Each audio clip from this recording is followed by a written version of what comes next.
Hey, this is Terry with Hot Wrench Fabrication. Just showing you my next little project here. Well, actually, it's a big project. This is a Tatum TRX 18 sandrail that I built last year. It's all tore apart right now, so it doesn't look like much, but it's pretty cool. And we're rebuilding the motor and building some new stainless steel headers. The other headers were mild steel and they failed under the heat that this thing was producing. It's right around 1,000 horsepower. So there's quite a bit of heat in there. So I kind of wanted to focus on the stainless steel headers. This is my first attempt at doing them, and so far it's turned out okay. First thing I did was just reposition the turbos where they were already at. I have these tubes going into the intercooler, so that locates the turbos exactly where they were. So I didn't have to change that.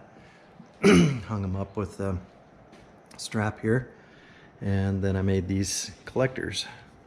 Obviously this part is already pre-bent and made.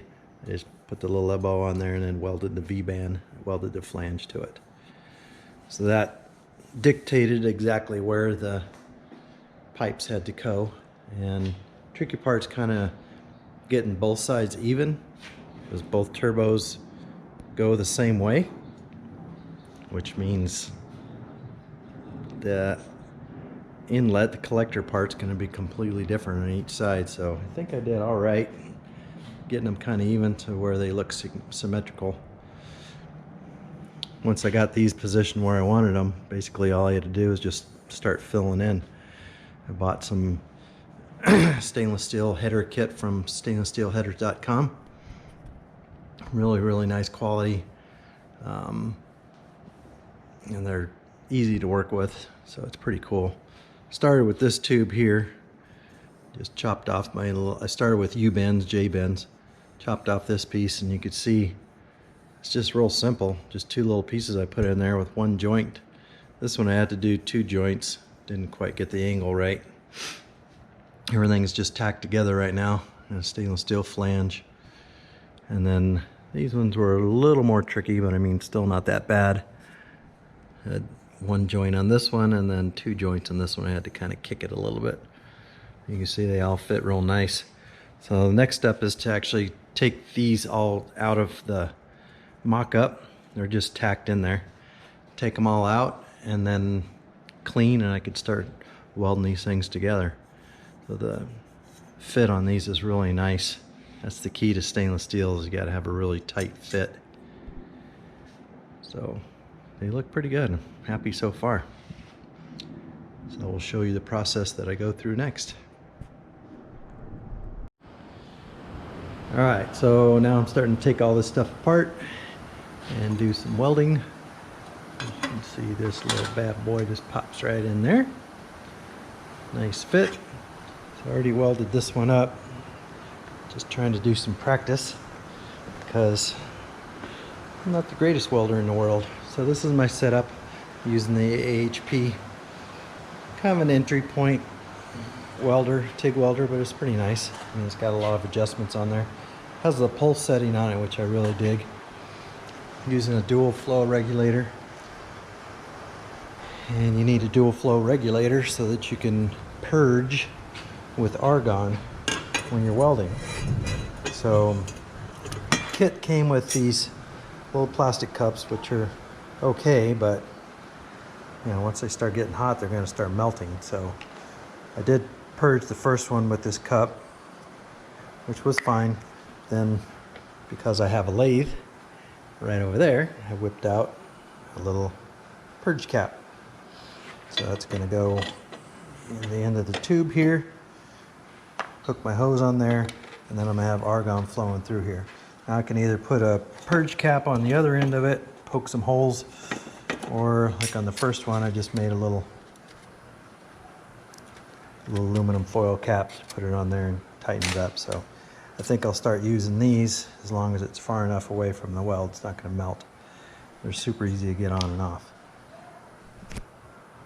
So I've been doing some practicing. Some of the stuff is kind of fugly, some of it's kind of nice. This one's not too bad. Get some inconsistencies there because a lot of it is I can't see, so I'm going to start using a light.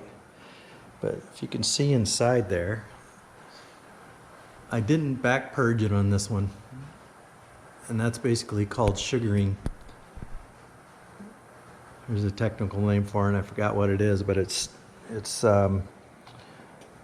the air getting to the back of the weld, and it's ruining the back of that weld in there. That stuff could actually break off and go through your exhaust system, so we don't want that. This one is one that I did the purge on. You can see it's all super smooth. This is one of the nicer welds that I did. I'm practicing on my pulse on there, and it turned out really nice. No rod, just pulse melting it together. Here's another practice. That was one of the earlier ones, kind of ugly. This one I practiced this morning. Although it looks kind of ugly, it's actually pretty nice. It's melted in there real nice. And the back side is super clean. So I'm pretty happy with that.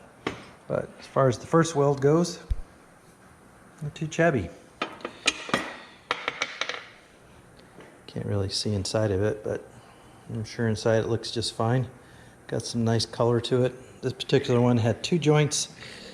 Most of all the other ones only have 1 joint, so only one to worry about. And I'm not going to add extra heat in there, which is good.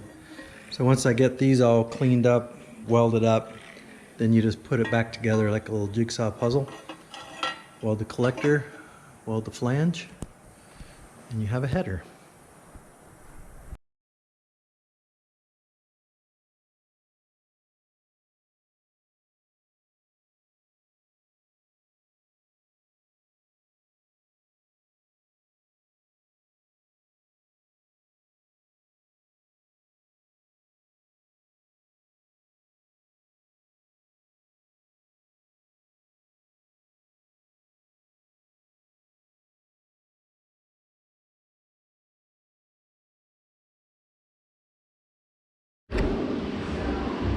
Alright, so here's the actual welding procedure. Got my purge hose hooked up, cap on the end, got some holes in there, got my nice bright light. And now you're not going to be able to see this very well. It's going to be super bright. Basically, I'm just going to merge these together, not using any rod.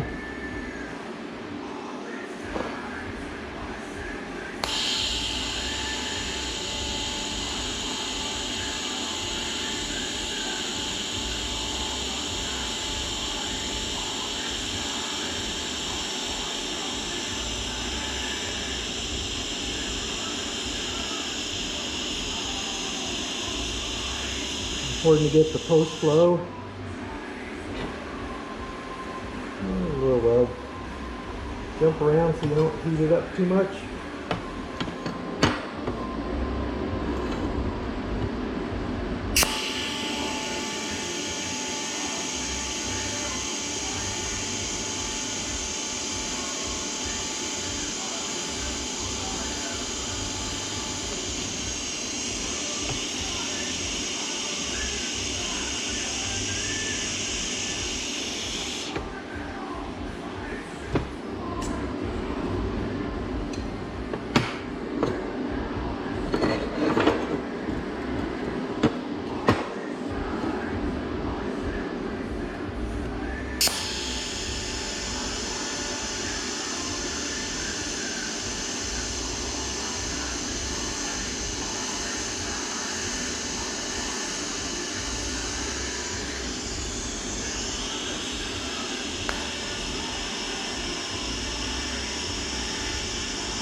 Alright.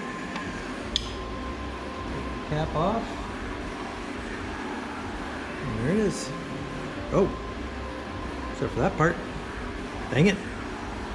Okay, we can fix that. Go back in there.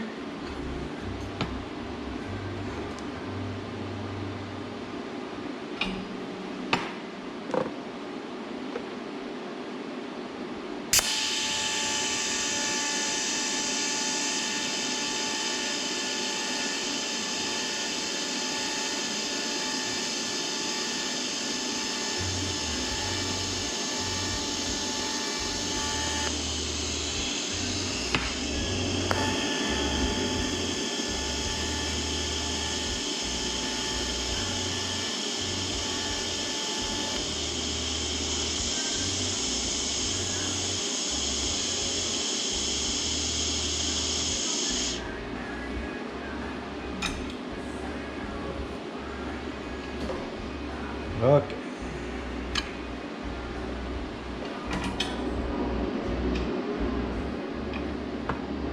Now it's done.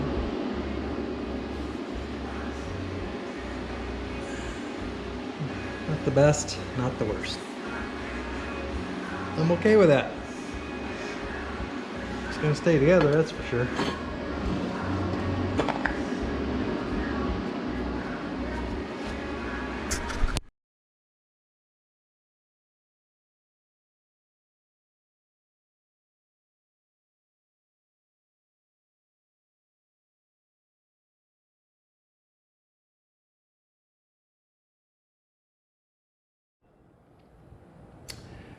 All right, so after I got all the individual tubes welded up, put them back on the car, kind of tacked them to the exhaust flange. Just welded this so it's a little hot. So put little tacks on each side of the tubes, and then on the other side, I fully welded it inside. Makes a nice seal that way and a nice transition for the exhaust to go through. So now that that's done, we gotta straighten this out. She's a little crooked. Gotta straighten that out for the collector. This bad boy right there.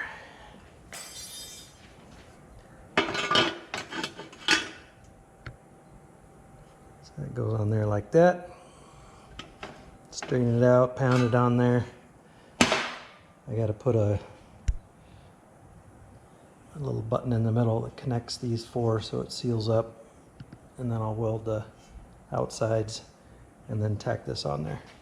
So I already got the other side done. Turned out marvelous, except for the welds in the collector are a little shady. Had some gaps. Not too shabby. Got the little dump pot for the wastegate. It's kind of cool because it's all V-band, so you can make it crooked or straight or wherever you want to put these pipes, whatever looks better. But yeah, that's what we're doing. All right, all done with the headers. Pretty cool. Collectors were hard to weld on. Not the greatest welds, but hey, I like it. All finished up.